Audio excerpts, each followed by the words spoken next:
Hello, and a very warm welcome to Wednesday night's edition of Nightshift live from Corfu.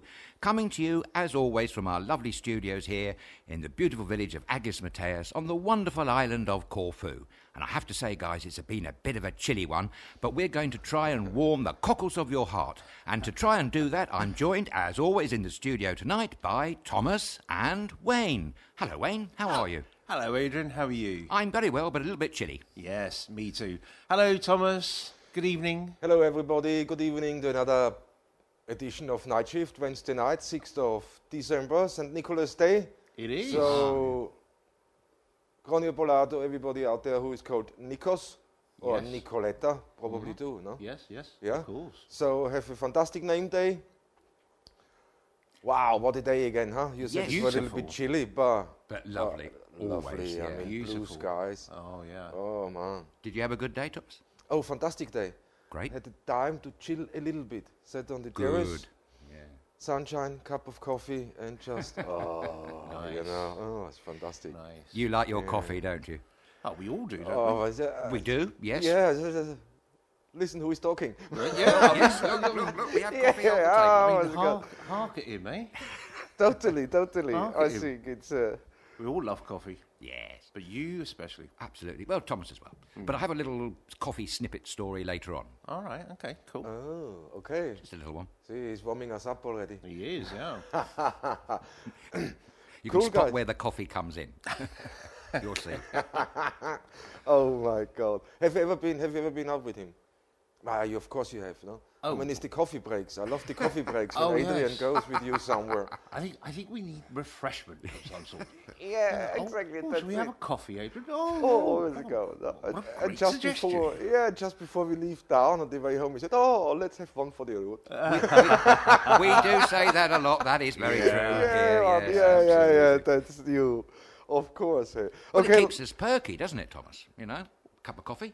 Gotta be perky. it's- I suppose it is. Is that like a percolator?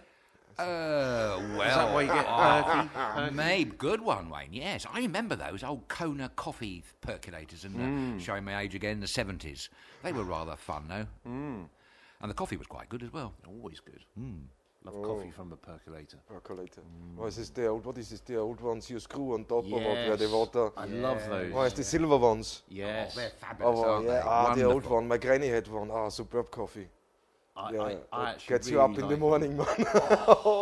That wakes you up. Definitely. That wakes you up in the morning. Oh, what is it? Hey, okay, and everybody who is joining us today, thank you for joining us again. We have a full program today. A lot of things going on and a lot of write-ins from people. So thank you very much for taking part in the show and keep it coming, Yeah. of course. And the first, where do we kick off with the first one? Well, coming first is victory for the seamen. Oh, really? Great. Yes. Local news. Yeah, the local news. Negotiations, the renewal of the collective labour contract for 2018 has finally been agreed. So this is the ferry, Oh, right. the yes. ferry seamen, yeah? So the agreement refers to the Corfu Igoumenitsa Dio Pontia. Yes, Okay, Pontia Islands ferry services. So in addition to the agreement, the seamen's demand for a 1 hour break per day was accepted, All right. and the demand for a night shift bonus. Ooh. Is that referring to them being able to watch us, maybe? Do you think? Could be. It could be, couldn't That it? would be. Get a bonus. Watch us and get a bonus. They get a bonus for watching us, so that's really good. So Oh, brilliant. So that's the seamen. So they're victorious in their quest. yes, well done, seaman, well done, ferryman.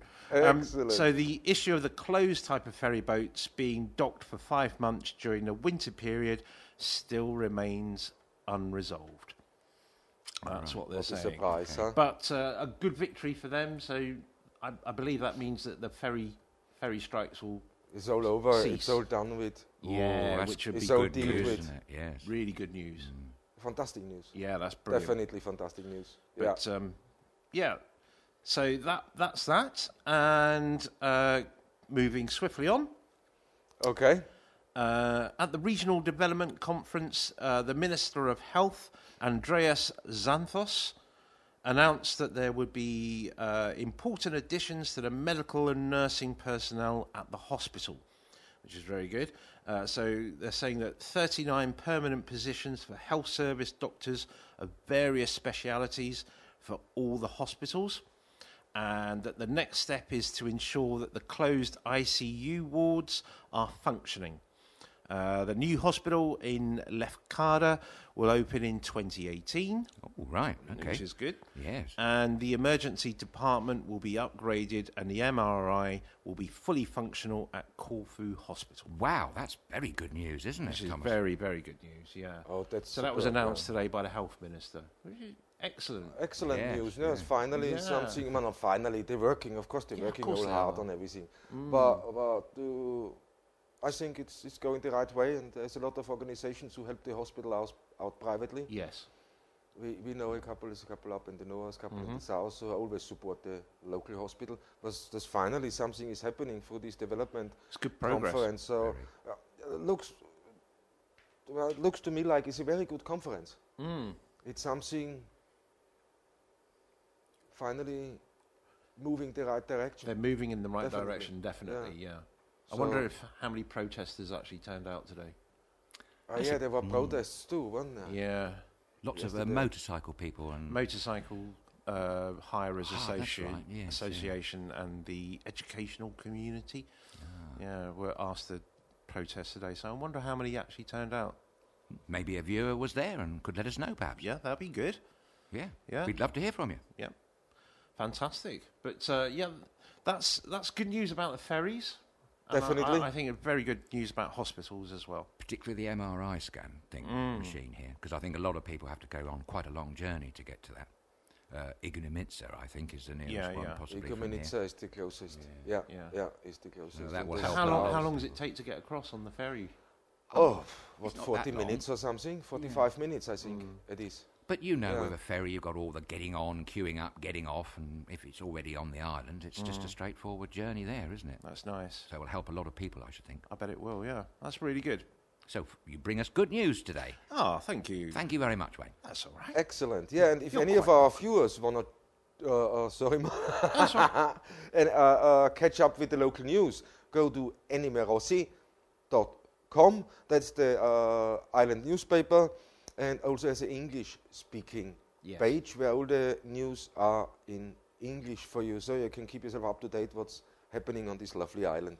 Yes. So it's animerosi.com, or the Facebook page is Animerosi Corfu News. I'm right there? Yes, you are. Yeah. Perfect. Absolutely. Okay, you can catch up with all the local news there. And we, of course, carry on bringing you what we think, you should know about. Yeah.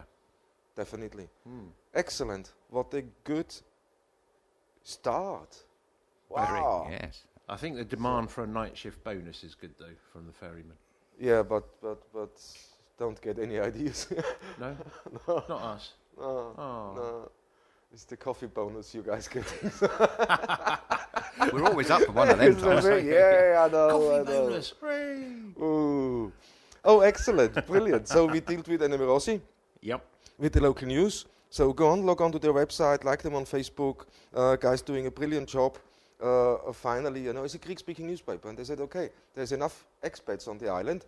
So took the initiative and putting it into English. How Yeah. fantastic. Very good idea. Not just Excellent. English expats, though, is it? No, it's not. Look, it's Austrians, All it's sorts, Germans, yeah. it's French, it's Italians, multinational. multinational. But But- we all speak English. They all speak English, Yeah. yeah. Or How most strange. speak English. Yeah, most speak English. Hey, excellent. Okay, that was start with the local news, and it's good news. Thanks God for that. Yeah. Yeah, really. And let's move on worldwide. Well. with on to Adrian, huh? Adrian, Yes, well, thank you, Thomas. We have a bit of a packed programme tonight here because there's rather a lot of it. But I should start off with a very special announcement because today is a very special day. You know, we often talk about name days here, and you've already mentioned that it's St. Nicholas's Day, isn't it, with Nicoletta and Nicolaus. It's his name day. Well, there's another big name day going on in Europe, and this is in Northern Europe because today it's Happy birthday, Finland! Oh, happy birthday. Oh, happy Finland. birthday, Yes, Finland. happy birthday, Finland. Fabulous. And that's because Finland is 100 years old today, would you believe? Wow. Yes.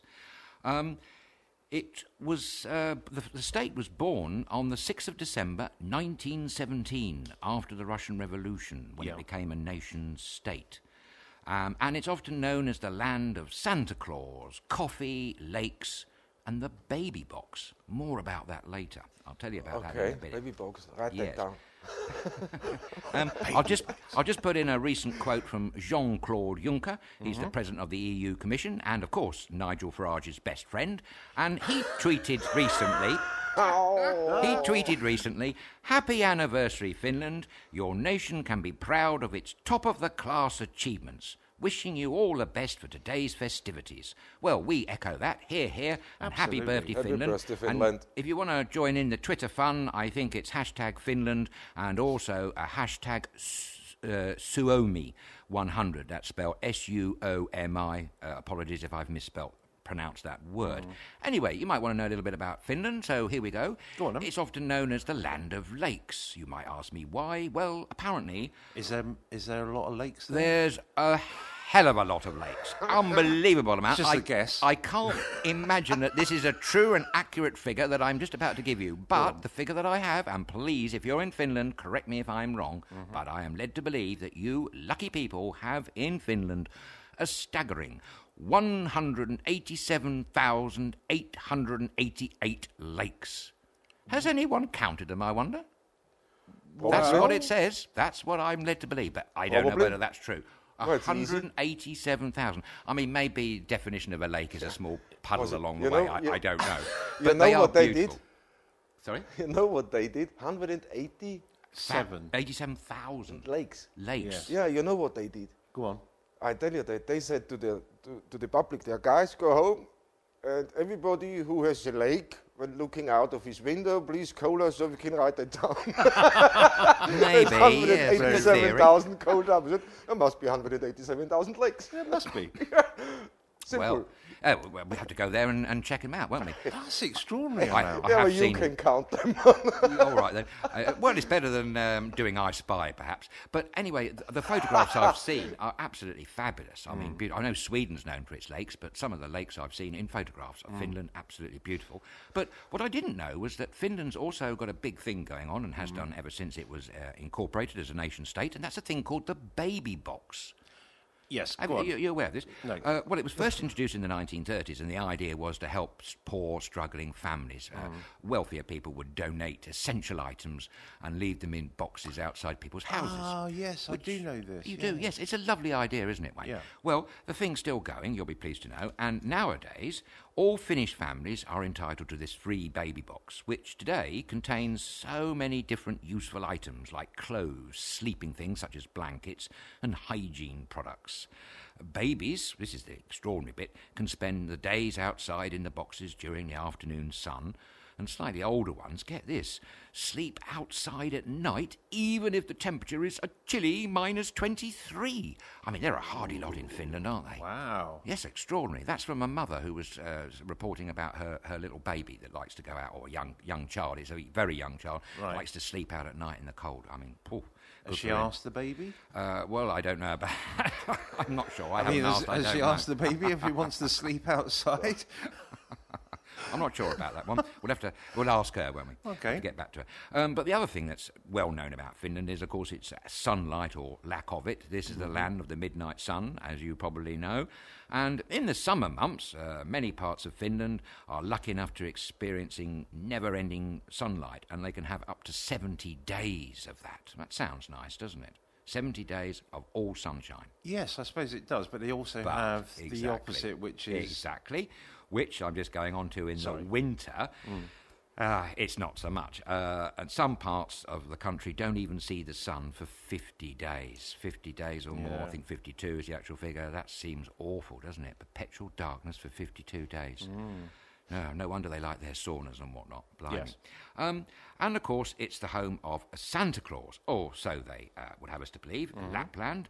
And there is even now, would you believe, a Christmas theme park there called Santa Park, which I didn't realise this, is very close to the Arctic Circle. It's about 50 metres below it. It's very close. It's right almost on the Arctic Circle. It is the Arctic Circle, yeah. I suppose it must be the place where all these airline trips, I know EasyJet are running trips to Lapland. That's where they must go, I suppose, and meet the alleged real Father Christmas. No, it is the Father Christmas. Oh, it is. Of course it is, yes. Yes, of course, definitely. Yes, there's only one, and he's in Lapland. Yes, thank you, Wayne, for reminding me of that one. But, of course, the other thing... Let's get that straight. Yeah, we must get that straight, yes. Yeah. The other thing that we must also remind ourselves, and here's the coffee reference, is that Finland is a nation of coffee lovers and drinkers. Yeah. I mean, we probably all know there's a brand of Finnish coffee doing the rounds. I can't remember the name of it, but they bought up a few other coffee firms along the way, so they have got a big manufacturing facility of coffee in the country. Mm-hmm. But to make it extra special, would you believe that Finland has the highest per capita rate of coffee consumption anywhere in the world? How about that, Thomas? They drink even more than we do. Wow. Yeah, really? You believe that? I mean, how is that possible? Come on. There's no way. No. I don't think they've taken Adrian into consideration. No, I think he thought he found his excuse there for drinking this many coffees a day. I blame it on the Finnish. I can smell another challenge coming on. Maybe we could challenge these lovely Finnish people about this coffee thing and just see whether we can compete. Coffee drink-off. Yeah. Yes, why not? Coffee Olympics. Be up all night, Coffee Olympics, listen. And the final thing about Finland, which is altogether different, is that they are still the world's country that produces the most healthiest of sperm, would you believe? Yes. All right. So that's been consistently there in the medical records for the last few years. I don't know why that is. I just thought I'd throw that out there. I mean, who... Sorry. Where did I come from that? I don't know, but it's a known fact, apparently. Okay, You buy that one? I mean, if you say so. Well, I keep reading about it in these medical journals that seem to get published. I don't know how they come by that piece of information. I don't know. Although, it's something to do with fertility, you see. I think it's the fertility of the sperm that we're talking about. All right. Okay. So maybe the cold helps and the saunas and the cold pool dips afterwards. And I don't know. Maybe it's the sun. Okay, the pool would make sense, but I don't think the cold is helping. I don't think the cold would help at all. No, well... I think you have to keep it at a certain temperature. I agree with me. Yes, that's true, but it does work better in the cold. Temperature, now we're calling it. Sperms do work better in the cold. Do they? Yeah, yes, they do.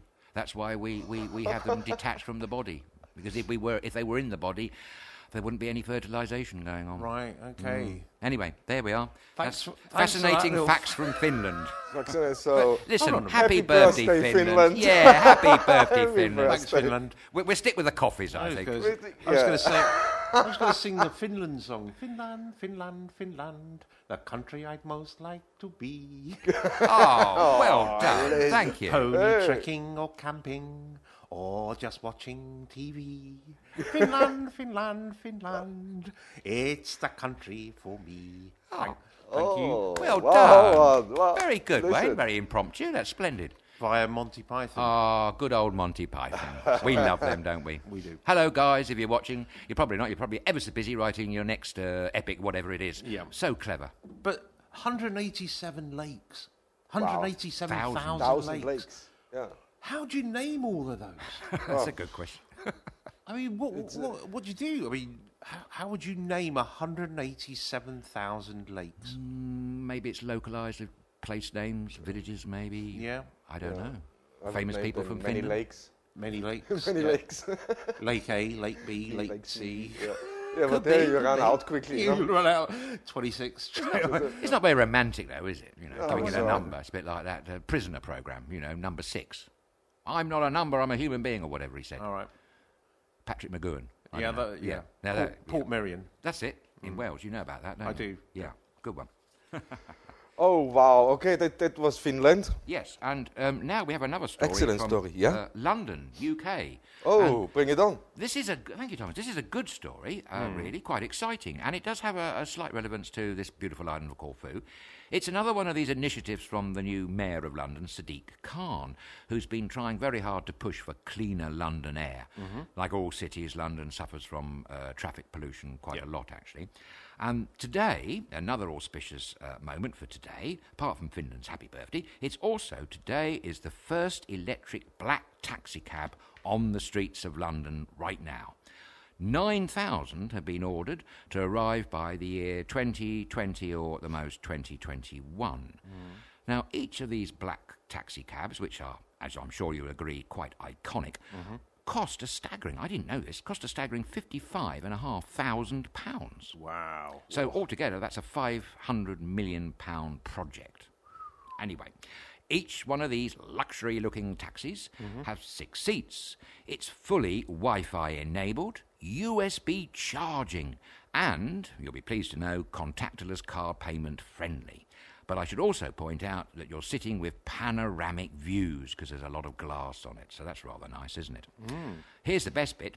They can travel for 80 miles on a single battery charge. That's very good. It is, but they also come with a very handy 1.5-litre petrol engine.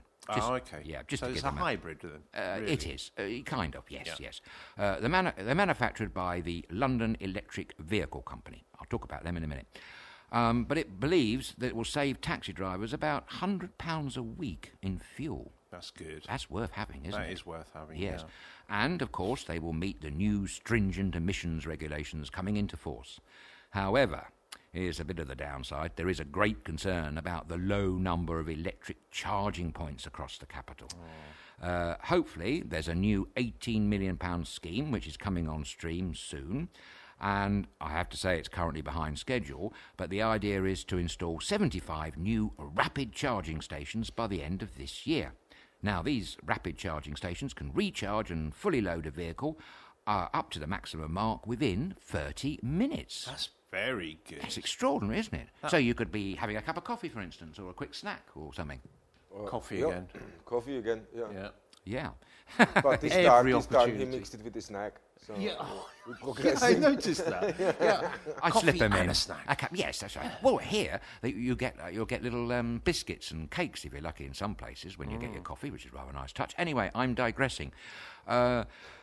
According to a guy called Steve McNamara, now he's the General Secretary of the Licensed Taxi Drivers Association, he's pointing out that as it stands at the moment, each London borough only has 2 of charging points. Can you imagine that? Some of these London boroughs are very large. Only 2 points in each borough. That's not good. No, so let's hope the scheme for the 75 comes on rapidly. Steve McNamara also said they're coming on the streets, but we're nowhere to charge it. The whole thing is just a farce. You couldn't make it up. Well, Steve, you probably could, because don't forget, England's the home of the carry-on farce, so it's pretty business as usual. But, you know, the funny thing about Londoners and the UK as a whole is that despite great adversity and problems, they always find a knack to come round and get it right in the end. So I'm sure they will, have no fear. But anyway, today we've got electric taxis on the streets of London. That's amazing. It is. And you may know or you may not know that this firm that's doing them, which is called the London Electric Vehicle Company, used to be called the London Taxi Company, and before that it was very well known as that old British favourite called Manganese Bronze. Now, I'm sure you've all heard of that firm. Well, that's the firm in Coventry. These black cabs are made in Coventry, and they were made by this firm called Manganese Bronze, but it got taken over by the Chinese, and now the London Electric Vehicle Company is owned by Geely Automotive from China. They're the people who own Volvo. Oh, okay. So just a fascinating, interesting piece of information. But anyway, I rather look forward to going in one of these smart new electric taxis. Yeah, sounds really good. But, I mean, how many taxis are in London? Do you know, That's a black good cabs? question. No, I do not know. But obviously thousands. I do not know the answer to that. We'll have to find out, Wayne. Maybe you can, I'm sure you could. I'll find or out. someone out there might know. I mean, so 9,000 on order. Yes, and they should be delivered by the end of 2021 at the latest. Yeah. Should be. So I suppose what's going to happen then is the taxi drivers are going to change over to the They will, to yes. the electric. Yeah. That makes sense. Hybrid. Oh, that does, doesn't it? Yeah. It's a good move. One thing I should say is, because I think someone has asked me this question, I don't know how many, but I can definitely confirm to everybody if they wish to bring an electric vehicle over to this wonderful island of Corfu, there's at least one place handy, not far from the airport, that offers at least probably 6, I think there's 2 aside, or 4 charging points. They are in the airport road, same road that Jumbo's on, opposite the National Bank of Greece. Right. So that's handy to know. That's good. It is. Yeah. So, But hopefully there'll be more charging points. At some, I hope so, yes. And I'm sure there might be somewhere else on the island. I just have to say I don't know. They're the ones I've seen. Or I go past them quite a lot. maybe somebody out there knows. Maybe, yes. If you do, let us know. We'd love to hear from you. And finally tonight, just to put a slight smile on your face, Go on, a short story tonight, Thomas, from A Belgium. short story? Yeah, short story. It's from Belgium, and it concerns a house that is currently being built in the Belgian town of Keerbergen, which has actually been trying to be built for the last 2 years, would you believe? And passers-by, as they say, are wondering if it is the latest example of modern art. Now then, the reason for that is that as you look at the front of this half-completed building, would you believe there is a street lamp being incorporated into the building? It looks absolutely ridiculous. It's absolutely crazy. It's about, I don't know, I wouldn't like to say, it's about a foot in from the breeze blocks, judging by the photograph. It's very hard to judge from a photograph. Right. But people have pointed out, the man who's behind this, he must be absolutely crazy. Well, it's an architect. He doesn't want to reveal his name. I'm not surprised. No, and he describes this as his creative solution to the problem. That makes you wonder, doesn't it? The reason for that is, of course, the lamppost wasn't removed as it should have been by the local authority, and this has been going on now for 2 years, would you believe? And in response to people wondering what on earth's going on, he simply says, of course I saw that there was a lighting pole on the lot. I'm not blind. Well, no, I should hope you're not. He's designing a... As an architect. As an architect, exactly, yes. And he was moaning about the administrative sluggishness of the municipality. But he also rather wryly suggested that at least the occupants of the top floor won't have to buy a nightlight. Well, I would like to point out to this architect who isn't blind, he may not be blind in sight, but he might have a little bit of thought process problems.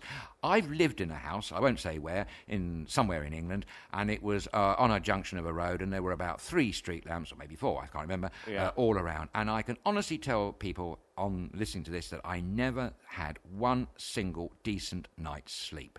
I don't know what it was, but it was dreadful. I just can't sleep with loads of street lamps. No, I have to agree with you. While I was on the road with the show, actually, I think I was doing panto somewhere, and I turn up at this place that I'm supposed to be staying at, and there's a street lamp right outside the window, and even with the curtains closed, you just cannot. It's just that you could read a book. You could read a book with the lights out, and it was just, it's ridiculous. I had to move in the end. Yeah, I would. Anyway, the good news is that after discussions between the local utility company and the municipal council, they're going to remove it by the end of this week, or next week, actually. We'll see. Okay. We'll return to that in the future. That's anyway, interesting. That's the international news. Yeah, thank you. Thank you. Thank you, man. No, it's good now. I like this with the lamppost. So how do they remove that when he integrated it into the building? The building is like it's an uncompleted frame, a little bit more completed than some of the concrete frames you see here. But the street lamp, you can imagine, is perpendicular, and you've got the front of the house, the bricks are sort of, it's set back. The bricks are, the whole thing is like enveloped by the house. It does look quite extraordinary, I have to say.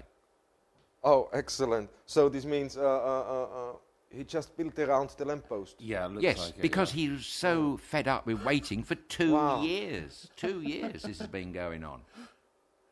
And I think it's going to go on the other side of the road, so I don't think it's moving far, but at least it will be free from the building. Free from the building. What a ridiculous thing to do. I told you it was a ridiculous story. There you go. That's what you get on Nightshift live from Corfu. We always like the ridiculous story to give us a little bit of a cheer on a cold winter's night, hey? Yeah, absolutely. Oh, dear. That's unbelievable. Man, this going back quickly to UK with the e-taxis. Yes, Yeah. I think it's. I mean, somebody has to start. absolutely. And funny enough, with all these things, taxi-wise, it seems to me it always starts in England first, Yes, well, transport-wise. I mean, where did Uber start? What is not in that the was, UK that first? was London, yeah. Well, London first, no?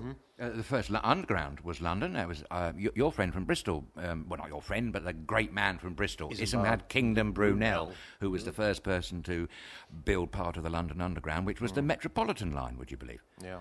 Marvellous. What an engineer he was. But you're right, Thomas. London has done a lot of things like that. A lot of things like Yes, that. it Yeah, has. now with the e-taxis is for sure. I mean, But of course, everybody is for it. It's better for Mother Earth. Oh, absolutely. Definitely. And No? London does have a problem with fumes. I mean, terrible. And they're very worried about asthma and all sorts of lung diseases. But I have to say, looking at the photographs, the inside of these black taxi cabs that are coming on stream look absolutely lovely. Do they? Yes, really luxurious. But I mean, how handy to have fully Wi-Fi enabled space around you, and you can recharge with a USB. That's really good. What it is.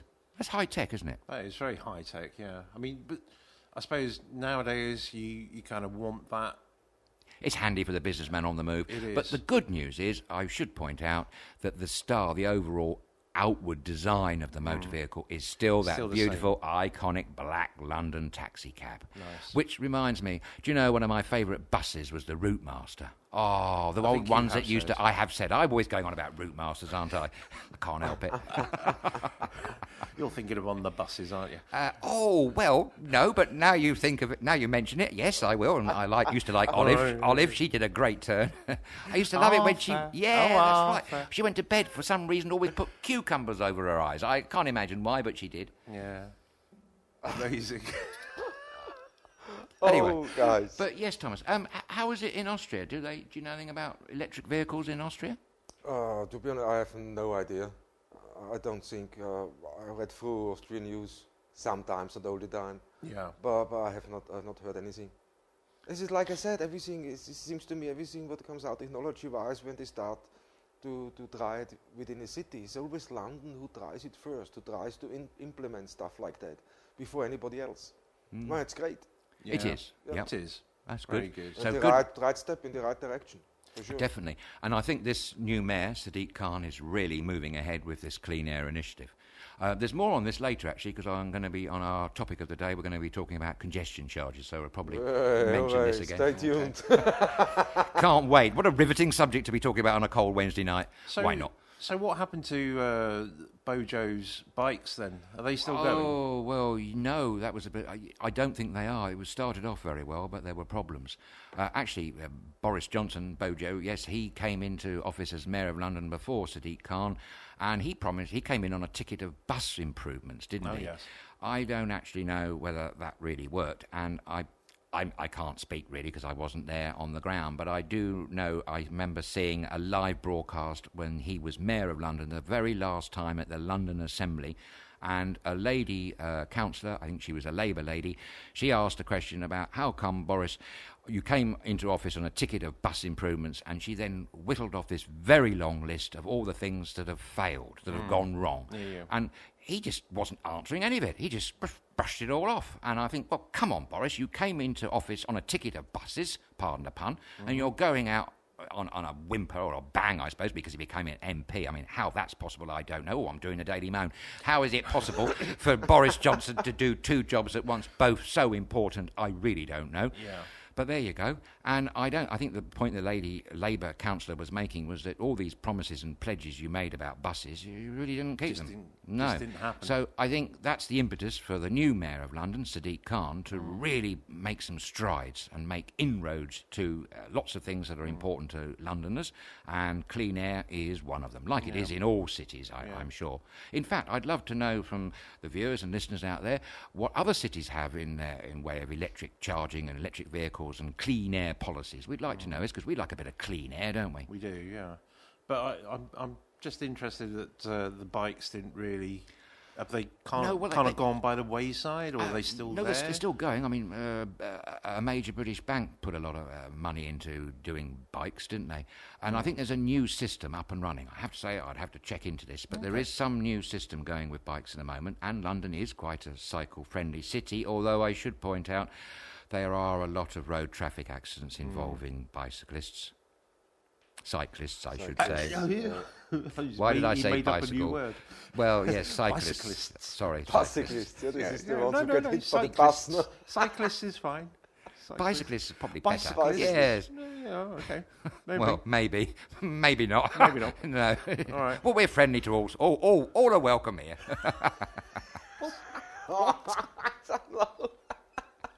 Right. Anyway, what's the next subject? Oh my God. Okay. It's Wednesday night. It's the 6th of December, St. Nicholas Day, and we're going to have fun. So if you guys want to join us in the fun, don't hesitate. Send us an email if you want to talk to us, nightshift@StudioKerkyra.com, or Skype us at StudioKerkyra and talk with us live here in the studio. You can always visit our website and find all the information out required to do so. And that's StudioKerkyra.com. Excellent. So that's it from you, or was there anything else? Well, no, there was a little bit more breaking news, actually, which I'm going to sling in there, because this relates to something that we were talking about last week, actually. Exactly, Yesterday was the Turner Prize. Yes. Everybody knows about the Turner Prize, and just in case you're wondering, this year's was won by a 63-year-old lady called Lubania Himid. And she's won the coveted £25,000 Turner Art Prize. I haven't seen her work, only photographs, but fair play and congratulations to her. Anyway, our breaking news concerns the alternative competition, which we talked about here the other day. Yes. The Turnip Prize. And that was awarded last night. Okay. The Turnip Prize. Excuse me, yes. It was awarded for art for 2017. And as I said, it's the alternative to the Turner Prize. And it was awarded in the Somerset pub of the New Inn at Wedmore. It's all going on there last night. The year before's winner, which I'd said before, was called Pole Dark, which is rather amusing because it was just a pole that was painted black. Love it. Love it. But anyway, you'll be very pleased and excited to know that this year's winner was, as you had a laugh and a titter out before, was called Pulled Pork. And that's by an artist called Chris P. Bacon. Yes. Congratulations, Mr. Bacon. That was the tractor pulling the pig, Yes. wasn't it? Very Just good. to remind you, it was a small yellow and green toy tractor pulling, by a string, a little toy pink pig, would you believe? Well, what colour would a pig be? Well, no, it could be black and white. Southwester. Exactly. Oh, I see. But I don't think All it right. was a Gloucester Old Spot. I think it was just a normal pink pig. Yeah. But it's very small, I have to say. And the whole point of this competition, I should point out, this is from the organiser himself, it's all about the lack of effort. And Paul Pork really impressed the judges for its complete lack of effort. And according to the event organiser, who's a Trevor Prideaux, all entries which took the least amount of effort possible to create were favoured and encouraged. And this year, according to Trevor, it attracted, quote, a record number of crap entries from around the world. Well, there you go. Only in the UK, folks. Oh, fantastic. I think I might enter that next year. Yeah, we have to Go do on. a project Why together. don't we? Let's do that. That's a jolly good Let's idea. do a Something project together. Let's enter. Let's see if we win the Turnip Prize. Stick something in. Just in case you're wondering what the runners-up were, there go on. was the small golf club, which I remember was called Mini Driver. Yeah. Yes, and here's the one that you like: the the naked Ken and Barbie dolls, and they were called. Wait for it. Fake nudes. I like that one. Oh, See, wow. that should have won. Yeah, won. I reckon That so. sounded Isn't that a alright, great isn't it? pun? And the other one was the shoe, the upside down shoe with a compass of showing north, Yes. and that was entitled Northern Soul. And the other one that was rather amusing was just a blue pair of men's underpants. On top of them was a deck, I should say, of playing cards. And, of course, the artwork in the spotlight was called Pants and Deck. Ooh. I like it. And here we are. Guess what the prize was? Oh, let me see. A pint. A pint? Well, that would have been a good one. What do you reckon, Thomas, was the prize? Well, a gilden turnip. Well, yes, spot on. Good. That's exactly what it was. No, really? A golden turnip. It wasn't golden. No, it was a miserable, small-looking turnip. In fact, the plate and plaque that it was resplendently displayed on was bigger and more impressive than the prize of which it was displaying. Oh. But, I mean, fair play to the witticisms and the sheer lack of effort put in by everybody. That sounds brilliant. It does, doesn't it? I bet they had a good time down in a pub in Somerset last night. Yeah, and a nice turnip to put in your stew. Exactly. You see, that's a wonderful example of British humour, guys. I love it. I love Excellent. it. That's brilliant. Oh, that's really a good one. It is rather a jolly story, isn't it? I think so. Thank you very much for that. Thank you. So, what great stories coming out of the United Kingdom. We're not short of any, don't worry. No. Keeps us going for the next 10 years. Well, and India and Belgium, we have a few, don't we? Yeah. Definitely. Wow, now what a good thing. Okay, guys, just before we carry on, I have a couple of things we have to catch up. This my next one is all about Corfu. Yes. Yeah, question and answers. But the first thing now, we have to catch up with the storms. Because our friend George Diamantis was sending us a couple of pictures in. That's nice of him. Of the damage nearby. And when you guys have a look at that, it's, let me show you the first one quickly. It's the one, all the wooden frame, all the plastic ripped. Yeah. It's really bad. That's it's terrible, really bad. That's the local garden center here near Halikunos Beach, and the guys really had a hard time when you see the damage just done, what the winds did. That's the one with the whole roof gone, is it? It's the one with the whole roof gone. Cool, yes, that was bad. It's the one with the whole roof gone. And that's courtesy of George Diamantis, our friend. Send us the pictures over and George. send Thank you, us a look. George. So if you guys want to follow him on YouTube, he got a lot of local videos going. Even, I think, a video about the storm here. That's George V. Diamantis on YouTube. But just try it in George Diamantis on Facebook and he will get straight to his Facebook page. So, George, thank you very much for sending all these pictures in. It looks really terrible. I mean, all this hard work what goes in. Yeah, loads of hard work. All this hard work is really... Okay, that's why I catch up quickly with the weather. Yes. For seeing the next thing quickly, we got an email back about yesterday's question, and there I have to say for Lavinia Psaras, thank you very much for your email. You straightened us out with a few things, and maybe because I think she knows a lot about the island, a lot of history, a lot of what's going on here, and it's really exciting. So I think we will get her into the studio at one point. Lovely. Yes, please, that'd be great. She's also friend with Steve Ford. Okay, cool. So Village Book, but I'm talking soon about it. Don't worry, I'm talking about it. We never worry about that, Thomas. You won't miss that. But cool. Thank you for the email. She wrote in, yes, Belekas was always a hippie village of the 60s and 70s. Although there were also some hippies hanging out in Dacia and Ipsos around the Club Med before it closed. Also, Nana Mouskouri used to have a summer house at Analipsis, above Ipsos, as did Albert Finney. He is, I should say, a fantastic actor. Yes. But going back to Nana Mouskouri, she was very big in the 60s and 70s. Yes, very. She had her own show on BBC TV on a Saturday night, I think, right, for a period of time. Definitely. Thomas and I, we keep hearing from a guy who lives around about that he claimed to be her boyfriend many years ago. Stage, yeah, the first story he told me. We met. He said, "Oh, I was a boyfriend for a little while from Nana Mouskouri, but then she moved to Paris, so what?" Yeah. And he didn't want to leave the island, so he just said, "No, I had to finish it with her." No, Fair enough. Fair enough. Yeah, well, your loss, mate. Yeah. But Albert Finney, And now there's Albert an Finney, actor, yeah. serious Oh, actor. yeah.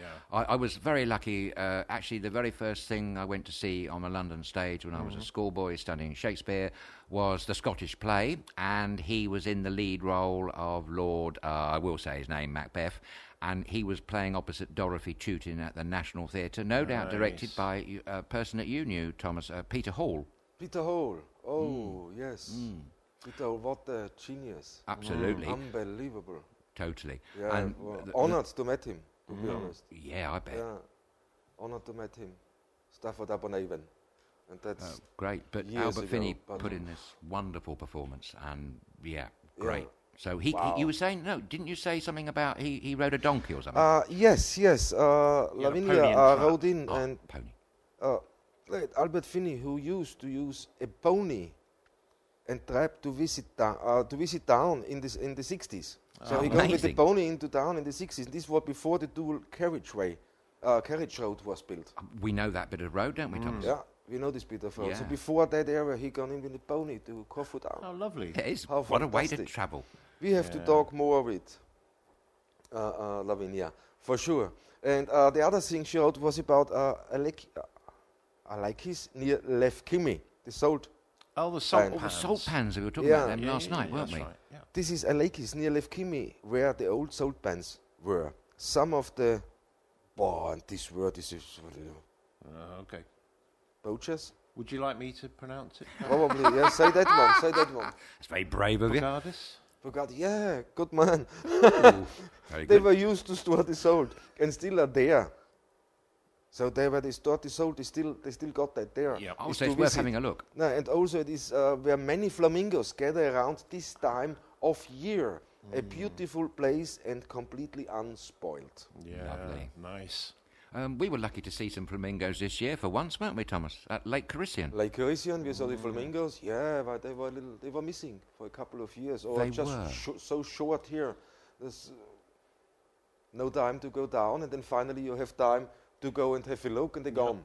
Yeah? Yeah. But now we know there's the salt plains And- down by Lefkimi. Yeah, that's true. That's a good one. So there might be two locations. The ones Yeah. at Lake Carisian were here for quite a few weeks, and actually they got joined by another flock. I mean, I think when I first saw them, there were about, just over a 20? dozen. No, it was about a dozen, and then that more than doubled a week later. I did get some sneaky pics, and I can show you one day, but I couldn't get too close because obviously they're right in the middle of the lake, and I've only got a phone camera. But it's still wonderful to think that flamingos were eating the shrimps of the lake. That's nice. Yes. Probably why they go pink. That is why they go pink. Oh, yes. there you go. Definitely, Really? Yeah. the reason for going pink. Yeah, definitely. Well, that's a funny But- thing because oh, I've but eaten rather a lot of shrimps and I haven't gone pink yet, have I? No? You're not a flamingo, are you? You're not a flamingo. Hardly, Thomas. Oh, No. You don't want to see. You don't want to see me doing the flamingo dancing. That's for sure. No. A flamingo, Flamingo dance. dancing? Yeah, well, there's a type of dance, isn't it? A It's flamingo. called flamenco. Flamenco. Flamenco. Oh, sorry. I was close. Yeah, it's not right. The other thing I can't do is stand for long periods of time on one leg. I'm not very good at that. Okay, I fall over. That's your balance thing. My balance, isn't it? yeah. I've got funny ears anyway. I'll sort of fall over. Oh, brilliant. You got funny ears. I have. Yeah. Yes. You got one on either side. Well, they're a bit different. This ear is different to that ear. No, it's true. It's true, ladies and gentlemen. If you look closely at that ear, it's totally different to that ear. There is a reason for that, but we won't go into that. But no, I do have funny ears with a balance. There's the eustachian tubes get blocked, don't you know? Oh. Okay, using medical terms. Yeah, well, that's through that's that it. in. amazing. Not really. I don't know anything about it at all. It's just one of those little names words that stick in the old bonds. So have you, all your life, you've been calling it flamingo dancing? No, not really. Not really. I was just trying to, I love it. Oh, yeah. But we do. flamingos are wonderful, aren't they? They are. Ah, beautiful. What beautiful creatures these are. And they make great croquet mallets. Oh.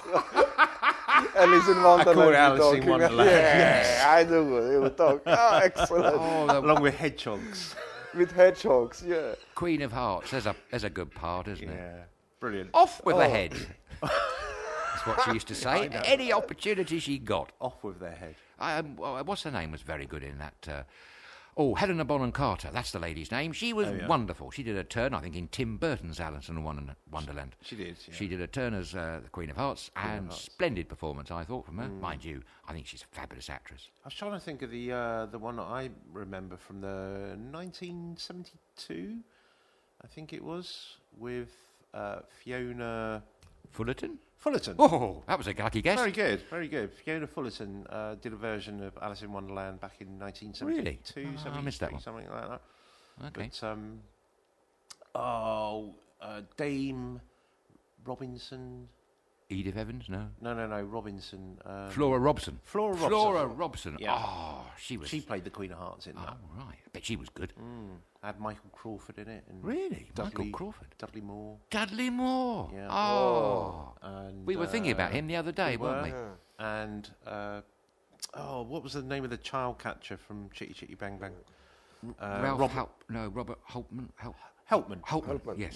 Yep, he was good, wasn't he? He was very good. Oh, chilling performance, I thought. He played the Mad Hatter in that particular. Bet that was good. Yeah, very good. Spike Milligan was in it as well. Oh, good old Spike. Anyway, we're going away from flamingos. Yes. From the whole thing. So, sorry. So just to say to Lavinia Psara, thank you very much for your email. Thank you, Please Lavinia. keep them coming. We have much more questions. There's much more things coming. And we count on you to get us out of some situations. Absolutely. We get into an awful lot of situations here. We need someone to dig us out with a spade. Oh, brilliant. Is it Lavinia, did you say? Lavinia Psaras. You're just a ticket to help us. Thank you very much. I hope I pronounced the name right, but she can let me know if not. Yes. So, yeah. Oh, cool. Excellent. So we done that one. How brilliant. We got the answers. We know more. That is brilliant. That's very good. Excellent. Yeah, that's what we need. Yeah. It's fantastic. Okay, let's carry on. The next bit on my list. Yes. Regarding making holiday next year here on Corfu. They were asking about vegetarian food on the island. Is it easy? Is it hard?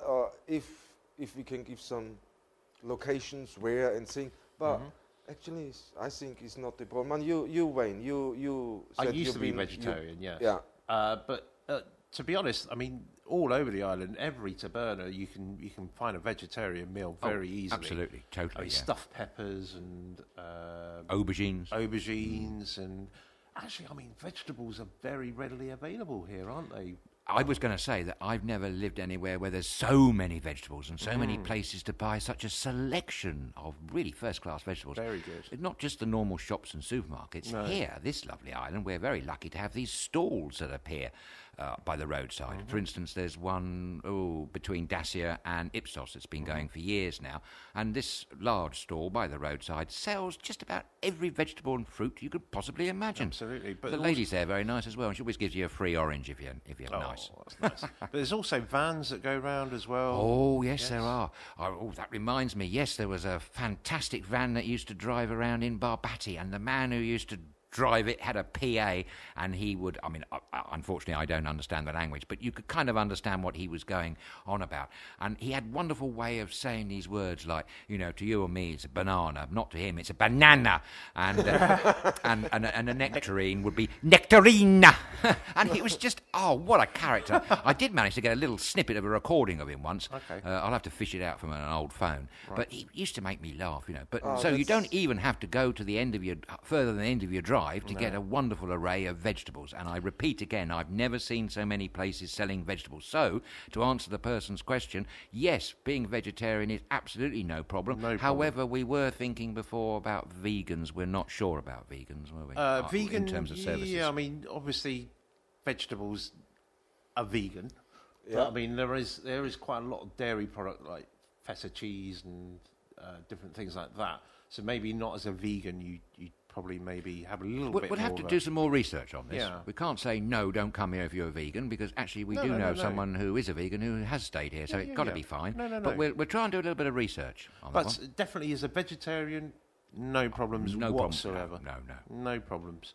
Oh, that's good. So there's different stages of being a vegetarian, because when I spoke to vegetarians before, some say, okay, they don't eat anything what comes with something of face on it. There are vegetarians that will say that anything that's has an eye, actually, and you go, well, what about potatoes then? But no. Oh, But no, anything that has an eye, they won't eat. But there are vegetarians that won't eat fish, Yeah. for instance. Will eat fish, will eat fish. Yeah. but won't eat anything else. But you know, if you eat fish, come here, because I mean, there's plenty of fish here. definitely. Best place, isn't Best it? place for fish. Definitely. I mean, Definitely. the dishes with fish here is unbelievable. It's brilliant. Everywhere you go, the quality of fish is really good. Very much so. But I also used to know a vegetarian that used to sneak an odd sausage now and again, Oh, that's very sneaky. which is very naughty. I won't ask you where they sneak their sausage, but anyway. Oh, listen, sneak the sausage. Well, I said I'm trying to warm you up. It's a cold Wednesday night, you know. He's trying to get his band or something. Oh my word! What? Oh no. No, he used to eat a sausage. Well, that's not very sporting, is it? Well, no. Actually, you know him as well. Do There I? you go. Can't imagine who But that he is. eating sausages Well, I don't and know. as vegetarian. And Yeah. This is what gets sneaky. me sometimes. And some actually will say that they'll eat white meat, such as chicken, but won't eat red meat. I know. Makes to me makes no sense. It You know, makes if no I'm a sense at vegetarian, I'm a vegetarian, and that's Exactly. it. You know, I go to. I have my vegetables, my tofu, other stuff what eating. You know, I have Soy. my grains and then Yep. soya as example. Yeah, and that's it. And I build my diet after that. Actually, I mean, And then just going and saying, okay, now I only need white meat and not no red meat. No, it's all humbug. it actually really taught me how to cook Yeah. very quickly, becoming a vegetarian, because obviously, you have a lot of vegetables and stuff Yeah. that you need to supplement your diet with. Yes, you've got to keep your protein. Got to in keep and your protein. So mushrooms actually are very good for protein. stuff. Are they? And pulses, obviously, lentils and things like that. Oh, yes. Yeah. Yeah. So it does make you think a lot more about what you're going to cook. I like a good mushroom, don't you? I do. Yeah. Especially the big ones. Oh, yeah. Oh, sorry. No, you're talking about Food again. Yeah, I didn't. you see brought it that up with one more sausage. time.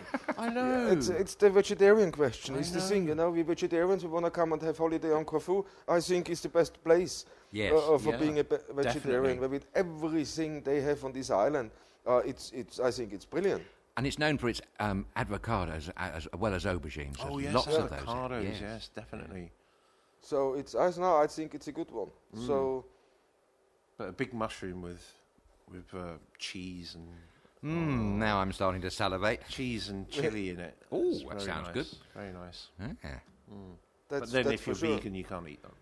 No, the cheese is out, I guess, isn't it? Off the menu. Yeah, it is. Definitely. Cheese is off the menu. If you're vegan, If obviously. you're vegan, cheese off the menu as vegan.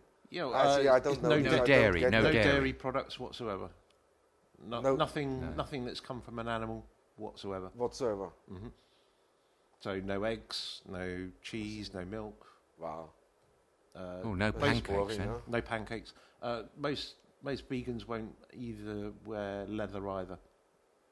Well, it's, Okay, that's strong okay. convictions, It's, and I can yeah, understand that. I can understand that one. I've Yeah, got a few friends that are vegans. I'll talk to them actually if you like. please do. Wow. Yeah. But they're going to miss out on the lovely feta cheese, aren't they? Because that's They rather are. good here, I think. But it's their principle of, Well, of course, not but- eating anything that's come from an animal. Come from an animal. Okay. Strange. Well, I don't know if it's strange. I think if you have that conviction of going that far, then that's your. I think okay, yeah, no, everybody your is right. no. But It's there more, is one it's point brilliant. there, It's though. more food for me, so I don't care. There's just one I'm thing I happy. have thought about. Go on. That if, I understand what you say. They're very principled people, and that's wonderful to hear people have stick to their principles. Good Lord, that's unusual these days, perhaps. But there is one thought, though, that if you have a herd of female cows, they have to be milked. I mean, if they don't get milked, there is serious trouble for the cow. Yes, there is. Yeah, there is. So what would they do? What would a vegan's best solution to getting rid of the waste milk? waste. It's a food product. Yeah, I what don't would they think do a with vegan that? would have a cow, to be honest. No, I'm a vegan, I won't But have a cow. the general notion I'm thinking of that I know you're you've got saying. loads of cows that are walking the earth. I You know. can't just exterminate all the cows, No. but they've got to be milked. I know this because my aunt used to have a milking herd years ago, Yep. and she was always going on about that. Yeah, if you don't milk them, then They get all these they get different kinds of diseases and teat infections and that's right, all yeah, sorts of it's all things. sorts of yeah, things, yeah, yeah, I yeah, know. yeah. I don't know. To be honest, I don't really know what the vegan solution to that would be. I know that they would say that herds of animals shouldn't be used anyway. No, well, there's something in that, isn't there? I understand that. Yeah. But as you say, what would the alternative be? It would be to exterminate We can't have that. the herd. So then, what would you do with all that meat With all that. And the milk. and the milk? Yeah. I don't know. I really don't know. Oh, and no more pancakes. That would worry me. I That would think. worry you completely, Yes, wouldn't it? like a No more pancake. cakes. Or crepe. They call them crepes here. And that's another thing that Corfu's full of. Creperies. You don't see many in England and other European... Well, some European countries you do, yes, but there's a lot of creperies here.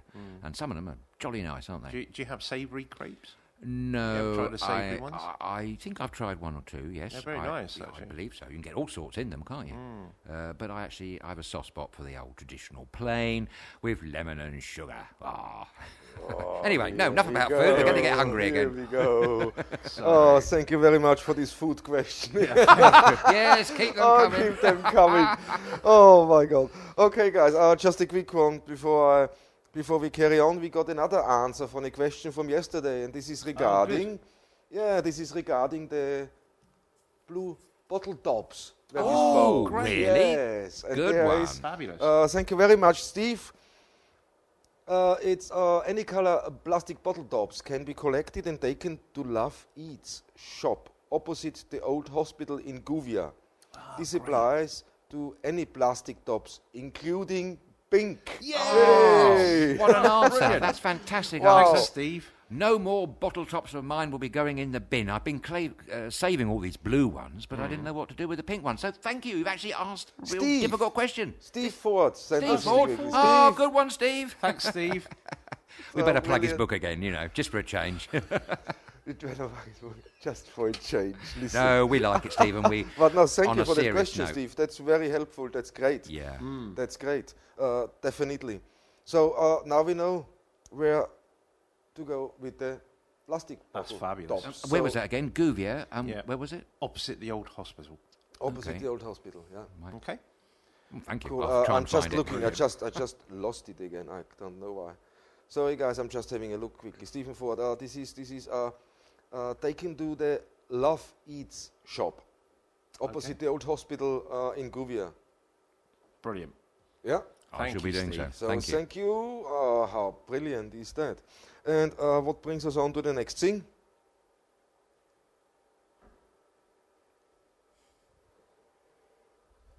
So just we all know this a little bit, and that's the Surprise, surprise. the Traveler's Guide to History of 50 Corfu Villages by Steve Ford. Guys, go on to the website www.corfuvillages.eu. Have a look through and buy a copy. Every copy sold, every penny of every copy sold goes to charity on the island, and maybe others too. But we will find more out when he is coming as a guest and talks with us a little bit about the book and about himself. So guys, go on to www.corfuvillages.eu and buy that fantastic book, A Traveler's Guide to 50 Corfu Villages by the author Stephen Ford. And now on to the next one. Yes. And the last of the Q&A Corfu today is about the quad update. You got a brilliant update in there because we were interested. We got really a lot of people asking. A lot of people are concerned. They have quad bikes. They in the summer, brilliant transport. When you live here all year, fantastic little transport to run around. And people spend a lot of money on them. Yes. And now, now all of a sudden, 1st of January, allegedly, not allowed. So, but you got Allegedly. an update from a rent-a-car. Well, we had a slight update just before we came on air. I mean, the person who sent me the update is in the car rental business, and they haven't categorically said whether this is coming into effect or not. They've obviously heard all the rumours. The point they're making is that if you're running a car hire firm here on the island, under Greek law now, you have to pay for the following year's tax. So they're very worried that if that does happen on the 1st of January, they've already paid the tax for all of next year. So how that's going to affect them, I don't know. And the other point that they wanted to make was that actually it would be against EU regulations if they were to do this. This person's opinion, I have to say, was centred on the fact that the notion behind, the drive behind banning the quad bikes has actually come from the very large car hire firms. Now, I don't know whether this is true, but apparently there's rumours that the large car hire firms have been petitioning the government because they're very worried, quite worried, that over the last few years car rentals have gone down, but quad bike rentals have gone up. And I suppose it's the old story again about squeezed margins and all that. But the point that the person from the car hire firm that sent me an email before we came on air was trying to get to was that so many small firms have paid out for these things. There's an awful lot of equipment and money lying around, and the prospect of them being totally banned from public roads is obviously quite alarming. That is alarming, isn't it? So I think this is one of these stories that's going to run, and we'll probably have an update for more information. But I would like to thank the person for emailing me with that latest bit of news. Whether that's so about the big firms or not, I don't know, but it is horrifying to know that the people have already had to pay for next year's tax. That's a lot of money as well. It is, yeah. And I have to say, quad bikes in the last couple of seasons here have been very busy and fully booked. Some firms have got the most amazing machines. There's one firm, better not mention it, they've got a fantastic array of beach buggies. Oh, I'd like to have a go in one of them. Oh, nice. Yeah. See. No, I like quad bike. When Claire got a quad bike, no? She's constant on when the weather is seeing it. I like to drive it sometimes. Yeah. It's really nice down to the beach, you know, it's 4 wheels, you're more secure. I think you're more secure. You just have to take it a little bit slow and don't be sensible. Go mad. Exactly, be sensible with it. And it's a fantastic ride.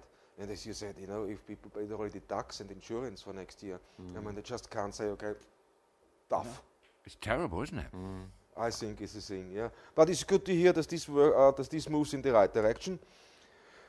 So, guys, the first part of the show are done. We're going on a quick break. You all right? Oh, yes, I'm surprised that we've had so much fun. The time's gone past so quickly. Goes quick. So, everybody, thank you for the first part of the show. We're back in a couple of minutes with the second part, so don't go away. We see you soon. Bye.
Hello and welcome back to the second part of Nightshift with Adrian Mavel, Wayne Fenton and me, Thomas Haas.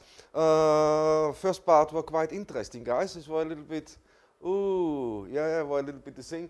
But just to recap quickly, we spoke about the victory of the Seamen, we spoke about the ministry with the hospital, and finally the moving things on, and then we had world news with 8, where we talked about London e-taxis, Finland, 100 years Finland, happy birthday, on to Belgium. Remind me, what was Belgium again? Yeah. That was the street lamp in the street lamp in the corner of the scene, and then the turn hip price. Okay, well, brilliant, I think. Very good, very good. Okay, guys, we done Q&A. Corfu. We got some interesting questions in, we got some interesting answers in, so thank you for that. Excellent, and next we go. Topic of the day. Adrian, you came up with the topic of the day, so let us know what you're thinking. It was about the congestion charge in London, and the reason I stumbled upon this is because I was looking at the black cabs, the first electric cab on the road today. Yeah.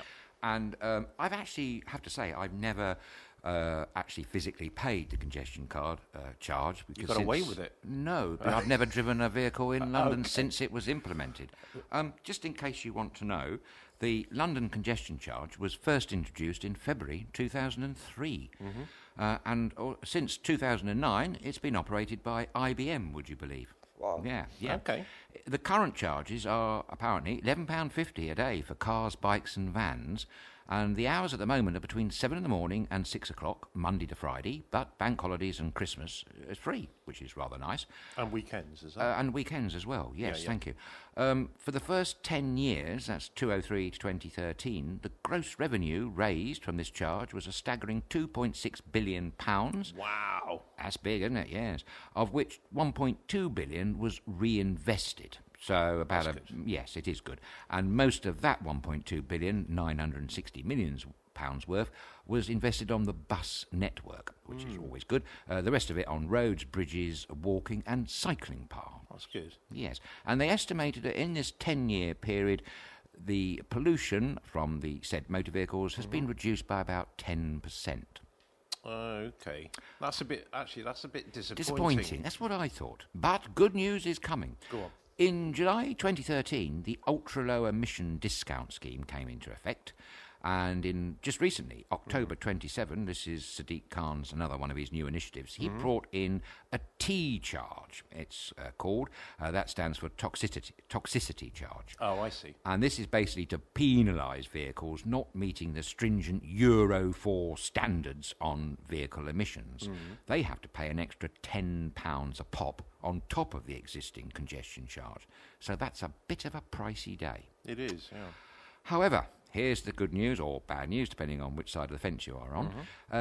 From April 2019, this T charge is going to be replaced by something called the ultra-low emission charge, which is going to apply to all vehicles not meeting the new Euro 5 standard. So here we have a good thing for the EU, all those bashing the EU. There's something good here. They have been very at the foremost in bringing about legislation for reducing vehicle emissions.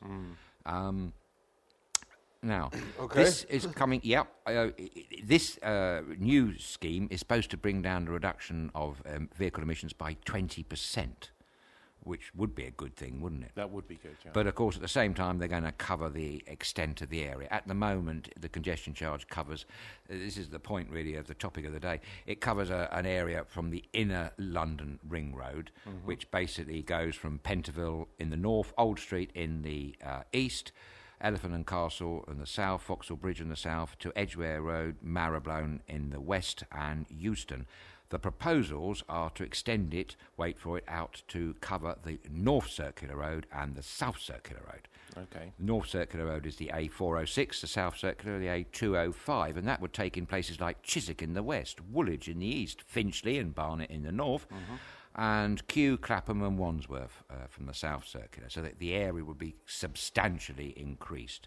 And so are the charges, because they're going up to £12.50 a day, and a staggering, this is what caught my eye, from April 2019, it's going to cost £100 a day for a lorry, bus or coach. Wow. And, here's the sting in the tail, Yeah. it's going to go for 365 days a year, no exemptions whatsoever, and it's 24 hours. Wow. So no sneaking in for a late night drive through central London, which is something that I actually used to do a long time ago when I first had a driving licence. Oh, the idiots who gave me a driving licence, but anyway, that's another story. But I distinctly remember driving to London as a sort of 20-year-old, whatever, and of course it was scary and frightening and all the rest and challenging, but it was great though, I have Thomas. a question to you then, where you said early 70s and that you drove for London. How was the traffic? Was that much traffic back then already? Or? There was, Thomas, yes, there was. But at late night, there wasn't. So that's why I particularly remember driving through. I think I had to pick someone up once, and I don't know, I think I took the girlfriend up there through the night light sky of London, you know. Yeah, and it was, I remember driving on the embankment, and if you were doing that in the 70s at about 2 or 3 in the morning, no, there weren't much around. But it is a different kettle of fish now, though. It's very busy, very, very busy.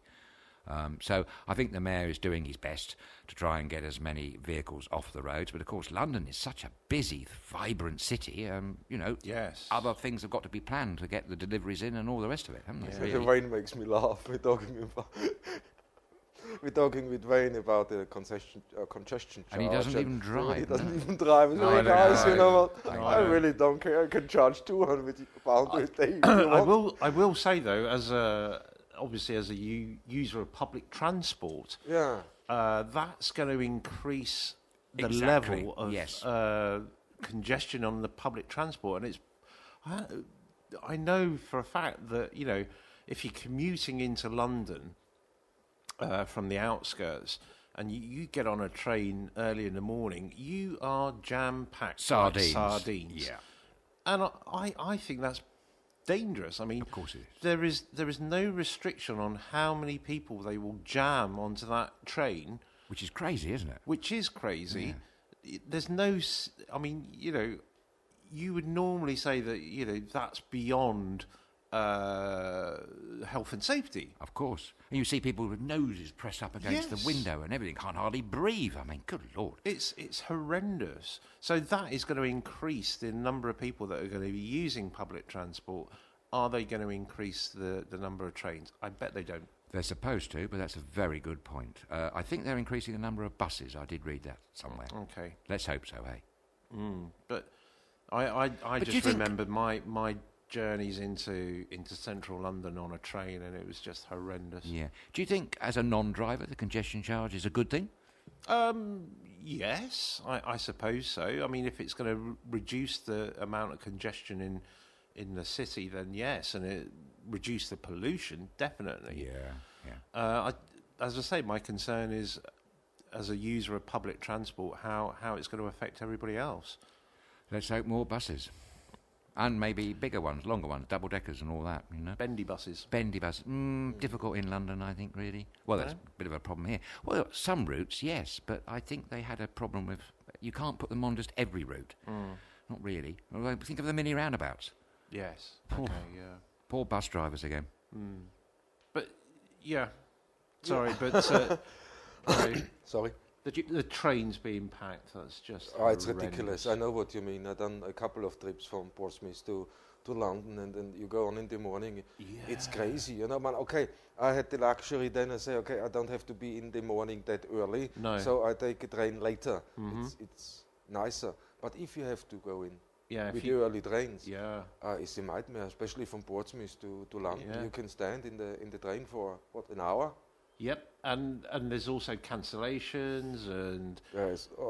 bus replacements. Don't talk to me about bus cancellations and Nice. replacements. I missed a flight once because the train, there was some engineering works on the line, and they, without any warning, put on buses.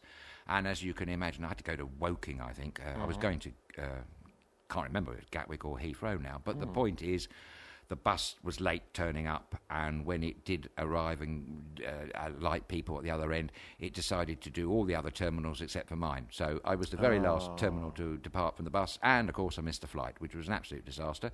So I had to check into a very expensive overnight hotel, and of course the first thing I asked them to do was to book an early morning alarm call to catch the early extra flight that I'd had to get on. Yep. And guess what? They forgot. Oh, So I not only missed the one the night before, but I missed that one as well. Oh, excellent! It's just nice, isn't it? Did they compensate you for it? No, and here's the thing: I have never Name and relied. Yes, I should do, shouldn't I? But I've never relied on public transport to get me to an airport since that happened. And I know that's a bad thing to admit, but I just couldn't take the chance. That's fair enough.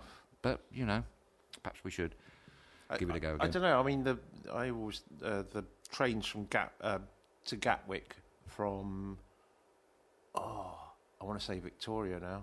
Well, the Gatwick Express goes from Gatwick to Victoria. You're Yes, right, it does. yes. Yes, That's quite always- pricey. It's very fast and a good service. But it is a good service. Very good service, actually, and you are guaranteed to get in London in very good time. And if I remember rightly, there are seats, Usually, usually. yeah.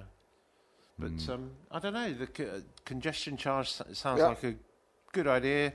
Yeah. I Definitely. obviously he's going to put a I lot of don't people know. off from driving into London. Oh, absolutely. But they're having 20% reduction in vehicle emissions. That's a good one, isn't That it? is good. No, that's the only positive thing on the Yeah. whole Yeah. lot. Is there's emission things. I mean, this congestion. I don't know. I mean, I didn't say anything about the Daily Moan today. I wanted to get you straight on to the topic of the day, because the Daily Moan is to do with something similar Okay. today. Okay. No, about congestion charge, I got caught out, Elephant and Castle. Did you? I drove in there, and I did not go into the zone. I turned around because I drove the wrong way. And somebody said to me, well, we done recordings with Ministry of Sound, and they near yeah. Elephant and Castle. And I did not go into the zone. I just turned around. I realized I'm wrong, but too late. The camera sees you. That's it. So then I tried to go and pay. Ha, that's a good point. Wow. So I do it by mobile phone. Yeah, okay, let's do it by mobile phone. It's nice and easy. Yeah. Yeah. Tipota, nothing. Then you go to the outlets, to the corner shop. You can buy them. Yes. Yeah. That's it. Yeah. Yeah. Nobody had. I stopped, I think, at 3 or 4 of the shops in the Really? close by. Nobody could do anything. Oh, send this text. Don't call, send this text. Then I tried with the corner shop owner to send that text. Nothing. Yeah. So, okay, because we had recordings to do in the Ministry of Sound, we done the recordings. When I came out, was already the next day. So I got fined No. Again. again. Oh, for it. mate. So it's ended up in the end of the day, I think I paid something like 80 or 100 quid Good for the heavens. whole Tom. lot. You know, I said, mean, well, I that's can't nearly a pay. whole I day's can't- it's, wage. Yeah. yeah, of course. For somebody, it's a day's wage. It's more than a day's wage for some people. Yeah. You know, and then, okay, but I tried to, I could prove. I tried to pay. I phoned, I tried by text, don't care. No, Don't care. That's what a lot of people do complain about. You just said, Thomas, how do you actually pay the thing? I think you can do it online, but I've heard similar stories to you, Thomas. People have had fine after fine, Oh, not it's being able to ridiculous. pay it. That's the same with parking, isn't it? They try the same thing with parking. Parking, exactly, yeah. That's exactly the same kind These of problem private that they grant have. companies and that all, yeah, this thing. But the best thing is I got from the DVLA a letter one day telling me, hey, you've been in London, you drove in the bus lane, and this cost you 180 euros fine, because I drove in the bus lane. And now overtake whole this thing. I have not been to London on that day. Really? In fact, I have not been to London. So I phoned them up and I said, hey guys, I haven't been, the car was here.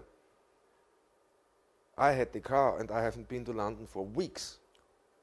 So, okay, we can request the picture. Yep. So you got, said, yes, please request the picture so we can see, so you can see it's not me, but I'm sure it's not me. Yeah. Yes, but before they send you the picture, you have to pay £15 on the phone. Oh. That's handling charge and everything, so they send you that. Yeah.